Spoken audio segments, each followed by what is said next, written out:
Queridos irmãos, queridas irmãs, muito boa tarde. Que Deus abençoe a todos nós nessa tarde para aprender um pouquinho mais. Permitiu Deus, permitiu Jesus, permite a equipe espiritual, amiga, nosso benfeitor amigo que está aqui no meu lado, e toda a pleia de espíritos amados de luz que se encontram nesta casa, permitindo que aqui nós nos encontramos reunidos em nome de Deus, em nome de Jesus. Que nesse momento de reflexão a cada um de nós, possamos aprender um pouquinho mais, nos sintonizar um pouco mais com Deus e com Jesus. Trago um abraço afetuoso dos nossos queridos irmãos do Centro Espírita Missionários da Luz. Agradeço sempre este convite carinhoso, afetuoso da nossa querida irmã Janice, carinhosamente conhecida por todos nós como Anice. Obrigado, minha irmã, que Deus te abençoe, porque essa casa também faz parte da minha vida.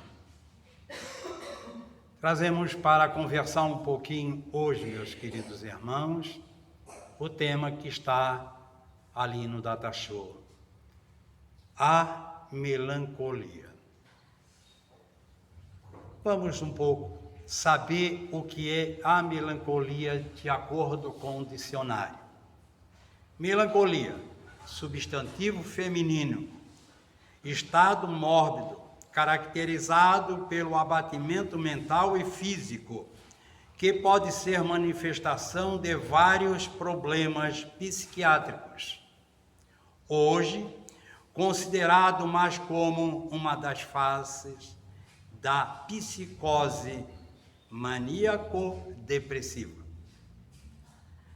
Estado de grande tristeza e desencanto, depressão. Nós estamos vivendo em um mundo de prova e de expiações.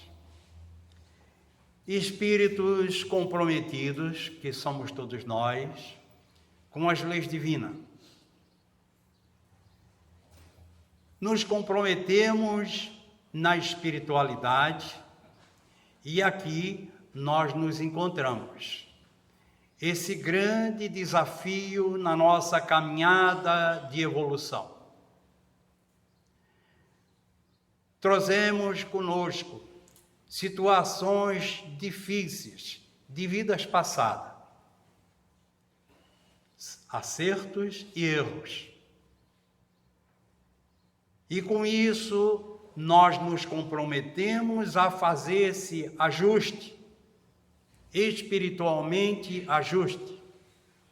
ajuste no meio social, ajuste no meio familiar, ajuste conosco mesmo, ajuste com os nossos irmãos, do qual tivemos algumas dificuldades de relacionamentos em outras vidas, na nossa vida profissional, enfim, em tudo.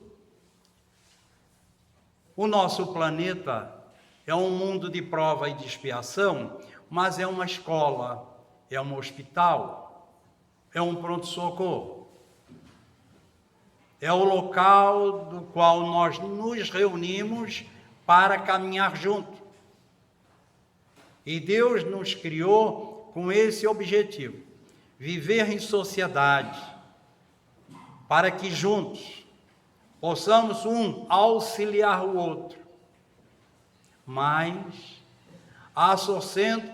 há momentos da nossa caminhada que achamos que não vamos conseguir ir à frente. Sentimos o peso da responsabilidade e das dificuldades que o mundo oferece a nós, as coisas da matéria, e nós então nos perturbamos. E achamos que Deus está errado e nós é que estamos certos. E muitas vezes dizemos, aonde é que está Deus nesta hora? Deus esqueceu de mim. E Deus não esquece de ninguém. É nós que esquecemos de Deus. Essa pandemia foi um exemplo. Se Deus existe, quantos me falaram para mim isso? Senhor Altamiro, o senhor é espírita. Estuda, conhece. Se Deus existe, senhor Altamiro, como é que ele permite tudo isso? Aí eu disse, aí é que está a presença de Deus dentro da sua lei, da sua justiça de amor e de caridade. Mas como? E aí temos que explicar, à luz da doutrina espírita, do Evangelho segundo o Espiritismo e tudo o que Jesus veio anunciar a cada um de nós. As vicissitudes da vida. Então, chegamos a um determinado ponto que achamos que não dá mais para ir à frente. E caímos na melancolia, na tristeza, no desânimo, na falta de vontade de viver, desejo de sair desta vida, porque está dando tudo errado para mim. E o que é que eu faço? Não tem Deus na sua vida? Primeiro passo, cair em depressão. Existe a depressão patológica, existe a momentos depressivos. Eu digo que é uma onda do mar, né? Ora está em cima, ora está embaixo. Nós vivemos esses momentos depressivos, mas não é depressão. Depressão é coisa séria, que tem que ser tratado com médico, psiquiatra. É patológica. Mas momentos depressivos, não. Nós temos que confiar em Deus acima de tudo e fazer a nossa parte. E confunde também a influenciação, que já é uma outra questão, é um outro tema, que leva à obsessão, que já é um processo espiritual, que confunde muito com depressão, e não é. Que o nosso irmãozinho te leva para a cama, ou e desânimos, tudo como é o estado depressivo. Então vamos em frente. A melancolia. François de Geneve, ele passa essa mensagem no Evangelho para o Kardec. Então ele diz assim: sabeis porque às vezes uma vaga tristeza se apodera dos vossos corações e vos leva a considerar amarga a vida? É o que mais acontece, né? Leva aquela tristeza e diz que vida triste, que amarga, que tanto sofrimento, que tantas dores, eu não consigo mais, eu não vou suportar. Aí começa a dizer, é o meu filho, é o meu marido, é o trabalho, é o dia, as condições financeiras, enfim. Vem uma lamentação imensa. É que vosso espírito, aspirando à felicidade, quem que não quer ser feliz, né? Todos nós queremos ser felizes. Então, aspiramos essa felicidade e a liberdade se esgota, jungido ao corpo que lhe serve de prisão, temporariamente, em vãos esforços para sair dele. Reconhecendo inútil esses esforços, cai no desânimo. É o espírito que quer se libertar, quer sair daquela situação, e aí cai no desânimo, porque o objetivo nosso aqui é para enfrentar as vicissitudes, porque essas vicissitudes, quando não são desta vida, são de outras vidas, que nós temos que reparar, é o famoso ajuste, tá? E como o corpo lhe sofre a influência, toma-vos a lassidão, o desânimo, o abatimento, uma espécie de apatia, e vos julgais infelizes. E aí vem aquele encontro, né? quando duas pessoas se encontram. Como é que está, meu irmão? Ou como é que está, meu amigo? Como é que está, minha amiga? Ah, nem te conto. A minha vida está um sofrimento terrível. E a outra diz, e a minha está pior. E aí é uma concorrência muito grande. Um querer estar pior do que o outro. Eu não aguento mais. Te lembra da minha filha, ou do meu filho, do meu marido? Aí começa a mexer com a família toda. E aí lembra o emprego que eu tinha? Pois é, eu perdi o emprego. Agora eu tenho isso, tenho conta para pagar, enfim. Fica 1, 2, 3, 4, o dia inteiro conversando, ainda é pouco. Só em desgraça. Nada. Nem sequer pensa em Deus.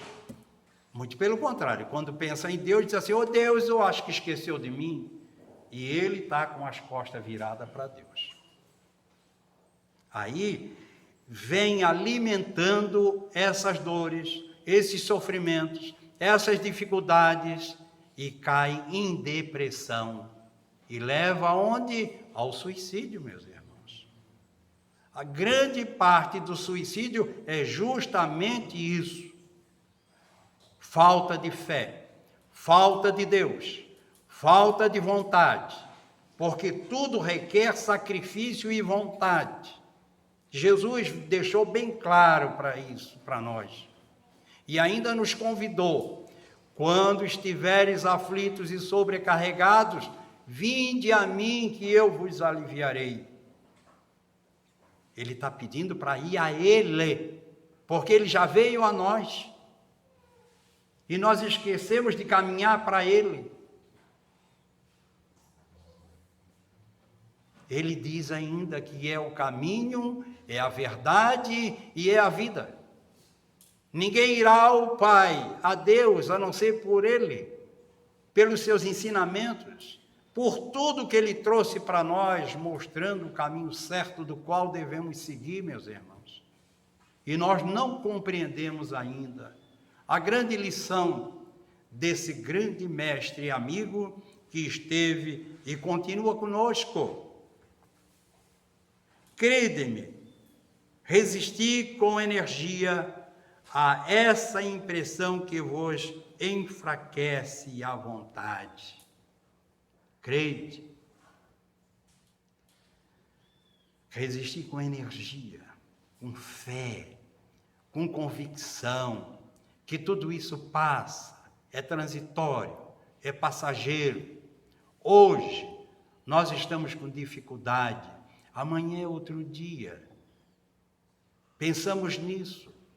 Levantamos de manhã, oramos, rogamos a Deus a bênção da vida, sendo grato em primeiro lugar. Mas diga, Pai, eu sou teu filho amado. Eu sei que o dia hoje vai ser muito difícil para mim, meu Pai. Mas eu confio na tua bondade, no teu amor. Eu sei que não estou sozinho. Junto de mim existe esse amado irmão que me acompanha e me auxilia. Peça, Pai, a este amado irmão que me dê forças para resistir ao arrastamento do mal neste mundo de prova e de expiações. Mas eu tenho certeza, confiante em Ti, meu Pai, que eu vou vencer, porque eu sou filho Teu, eu sou filho de Deus. Todo dia diga isso, eu sou filho de Deus e nasci e fui criado para ser feliz. Não para ser criaturas infelizes, para sermos felizes. São inatas no espírito de todos os homens as inspirações por uma vida melhor. Mas não as busqueis neste mundo. E agora, quando Deus vos envia os espíritos que lhes pertencem para vos instruir, os espíritos que lhe pertencem a Deus, são os nossos irmãos mais adiantados, mais evoluídos do que nós.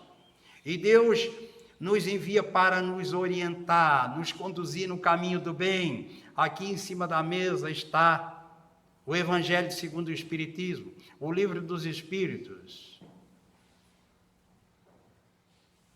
o Livro dos Médiuns, o Céu e o Inferno, a Gênese, o Pentateuco Espírita, 5 obras de luz, a terceira revelação anunciada por esses Espíritos que vêm nos instruir, nos mostrar. É Jesus, mais uma vez, não em matéria, mas em espírito e verdade. Quando ele disse, rogarei ao Pai e ele vos enviará um outro Consolador, que vai esclarecer tudo o que eu tenho dito e muito mais, se fez necessário que a humanidade evoluísse intelectualmente para chegar ao estado que nós nos encontramos hoje, mais de compreensão, de discernimento das coisas. Não é mais permitido em nós dizer que não sabe. Aquela época da cegueira, daquela viseira, que a gente enxergava só uma direção, ou muitas vezes colocado uma viseira diante de nós, na questão dogmática, que tinha só o céu e o inferno, e ainda tinha o purgatório. Ou se fosse bonzinho, ia para o céu, ficar sentado ao lado de Deus Pai Todo-Poderoso, deitado numa rede talvez, escutando harpa, trombetas, a eternidade toda. Que vida chata seria, né? Eu não quero essa vida para mim, quero trabalho. O espírito, quanto mais evolui, mais trabalho tem. Se não fosse assim, Jesus não tinha vindo até nós. O arquiteto do nosso planeta e governador. Então, meus irmãos, naquela época era só céu, inferno ou purgatório. Bonzinho vai para o céu, não fez as coisas direito, vai arder eternamente no fogo do inferno. Esse Deus não existe. Este mundo não existe. O céu e o inferno é nós que criamos, é nós que construímos dentro de nós todos os dias. Se nós queremos viver bem, depende de nós. Se não queremos, também depende de nós. Por isso temos nosso livre-arbítrio. Acerca da felicidade que Ele vos reserva, aguardai pacientemente o anjo da libertação, para vos ajudar a romper os liames que vos mantém cativo o espírito. Lembrai-vos de que durante o vosso degredo na terra, tendes de desempenhar uma missão de que não suspeitais, quer dedicando-vos à vossa família, quer cumprindo as diversas obrigações que Deus vos confiou. Vou ler de novo essa parte, dedicando-vos à vossa família. Só aí nós já temos um grande trabalho, grande compromisso, nos dedicar à família. Ah, seu Altamiro, mas a família minha é um problema. Eu tenho filhos propensos à droga, à criminalidade, ele é mal criado, ele não me respeita, ele não quer nada com a vida, ele não trabalha, ele só anda com má companhia. Por quê? Por que será? Será que ele caiu por acaso dentro do nosso lar? Não. Ele veio para receber educação, orientação. É um irmão nosso necessitado. É um compromisso que tivemos de vidas passadas com esse irmão. Quem é ele? Ou talvez não.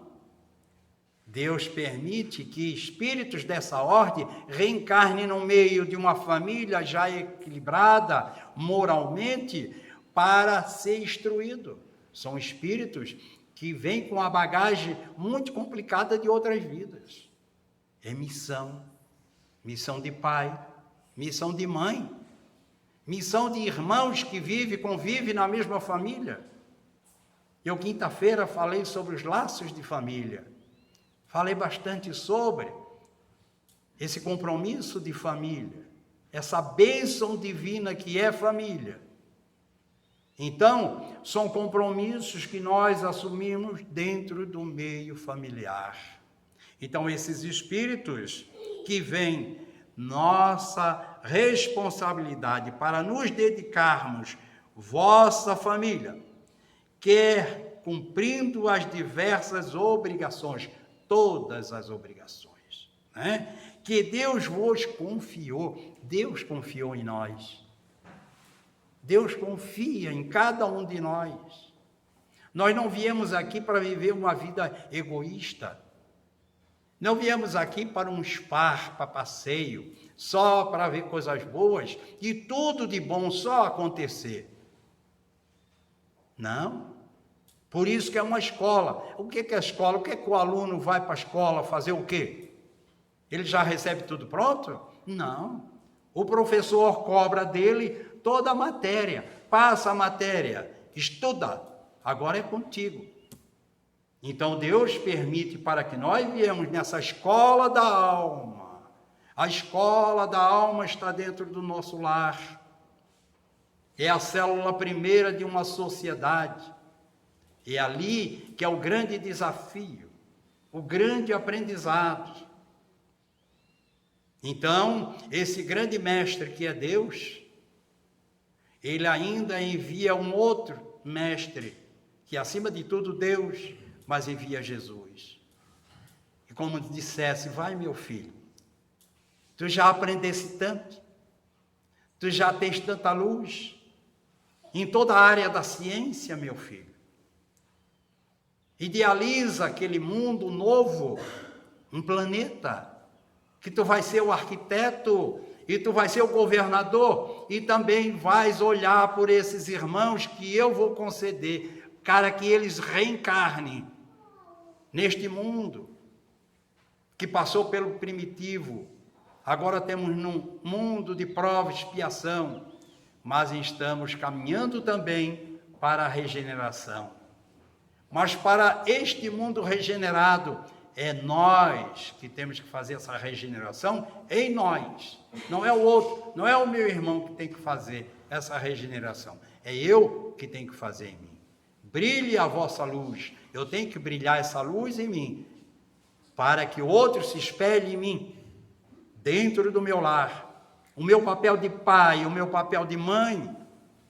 Como é que eu estou sendo mãe para que este filho, que veio com tanta dificuldade, como é que está brilhando a minha luz em benefício desse filho amado? Então não podemos e jamais devemos reclamar, só agradecer. Se no curso desse degredo, provação, ou seja, essa prisão, provação aqui na terra, exonerando-vos dos vossos encargos, fugindo, sobre vós desabarem os cuidados, as inquietações e tribulações, sedes fortes e corajosos para não fugir. Ah, lá em casa não dá mais, eu não aguento mais o sofrimento, o meu marido é um problema, e ele diz a minha mulher também a outra.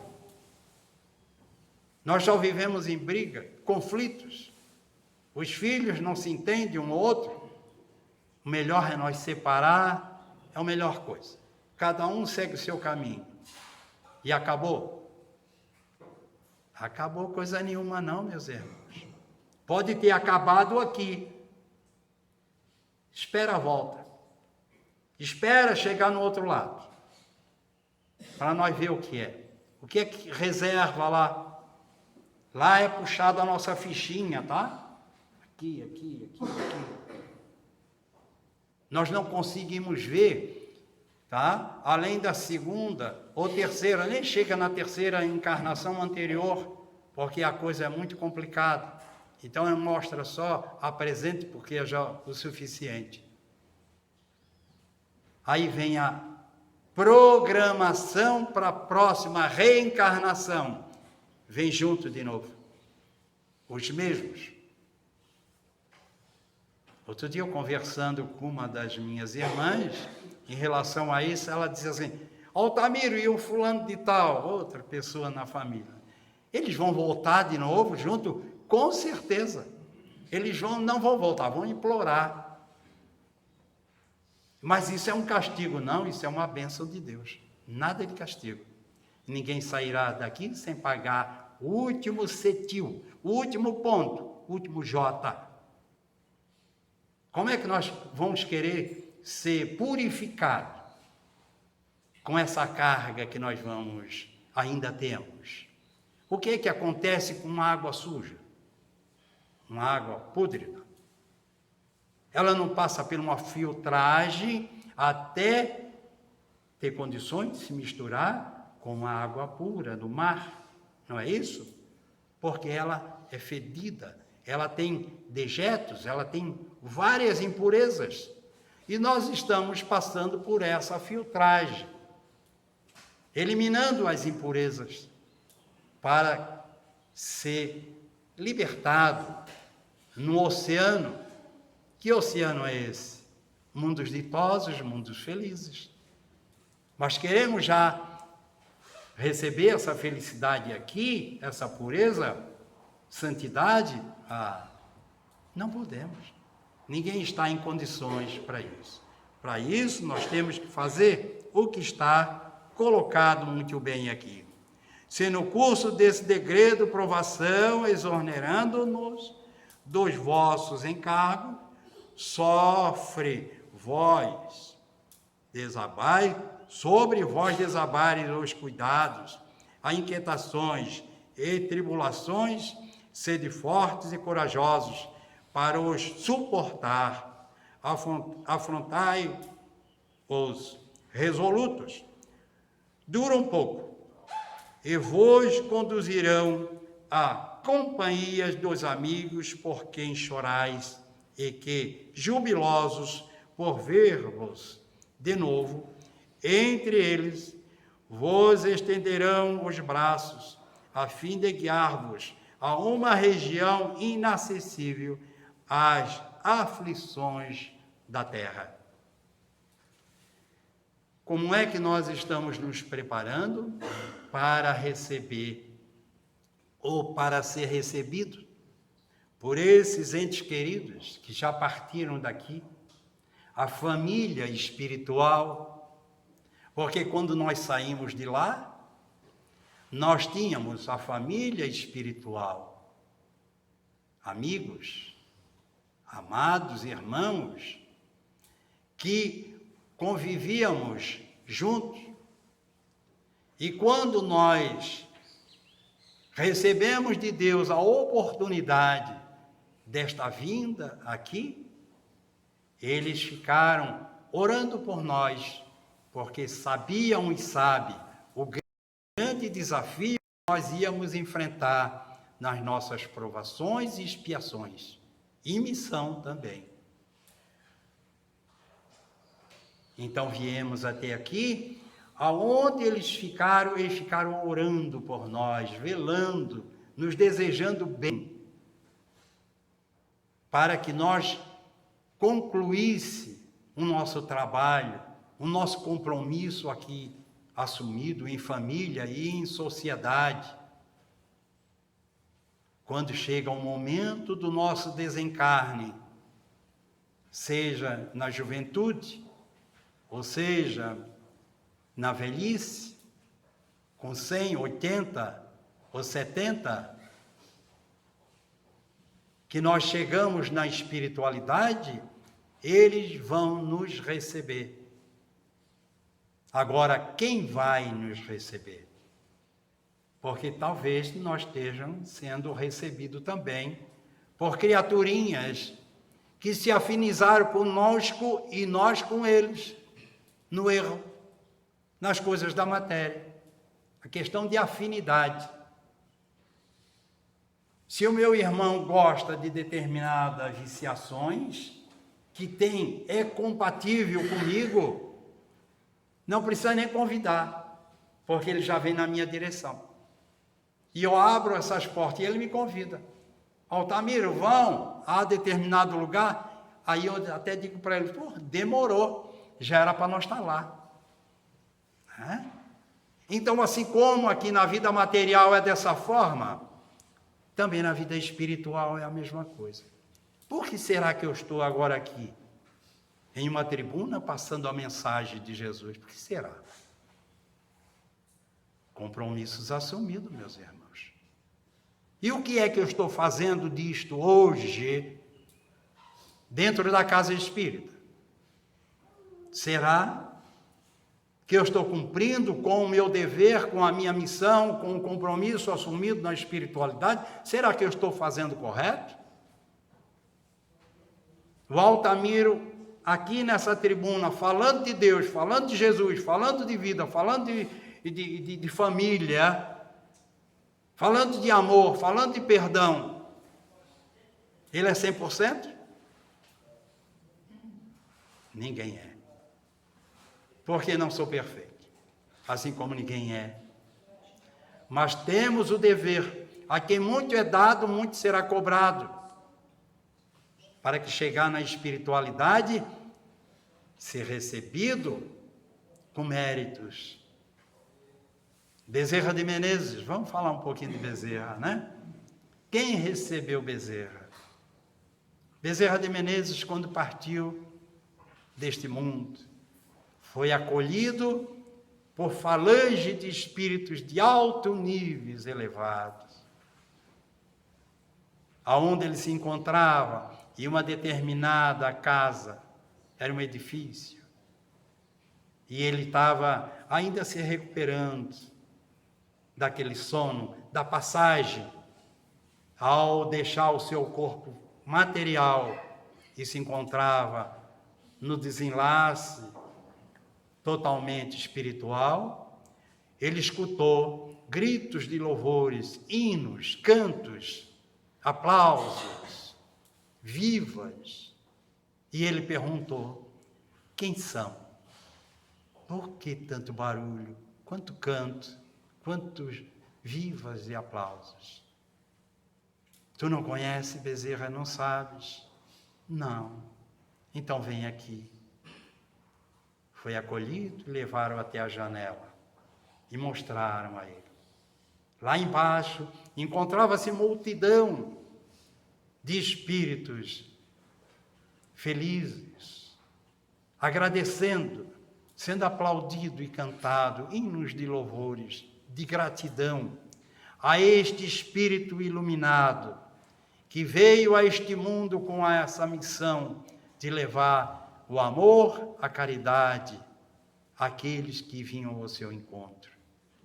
Era aqueles que eles tinham feito bem, não só aqui na matéria, mas aqueles que ele fazia o bem mentalmente, em oração, em prece, aqueles que vinham junto com aquelas criaturas que vinham ao encontro de Bezerra, e ao ser curado, eles também eram libertados e se encontravam na espiritualidade. Esse é o grande papel nosso dentro da casa espírita. Esse é o grande papel nosso no nosso lar, na sociedade, nas ruas, no nosso trabalho, em qualquer parte que nós nos encontramos, meus irmãos. A santidade, essa carinha de anjo, não é só dentro da casa religiosa. Aqui é simplesmente um aprendizado, é teoria, a prática é lá fora. É quando nós encontrar com o nosso adversário, é quando nós encontrar com aqueles que temos alguma animosidade. É ali que se faz o verdadeiro espírita, o verdadeiro cristão, amando, perdoando, e fazendo a caridade. Pensamos nisso, meus irmãos. É Jesus que pede a cada um de nós, para quando chegar no outro lado a nossa passagem, recebidos por aqueles que nos amam e aqueles que nos querem bem, aqueles que ficaram torcendo por nós, para ser merecedores de tudo isso. Agradeço a bondade e o carinho de cada um de vocês. Agradeço a Deus, a Jesus, essa equipe espiritual e o benfeitor amigo que está no meu lado. Muita paz e Deus abençoe a todos.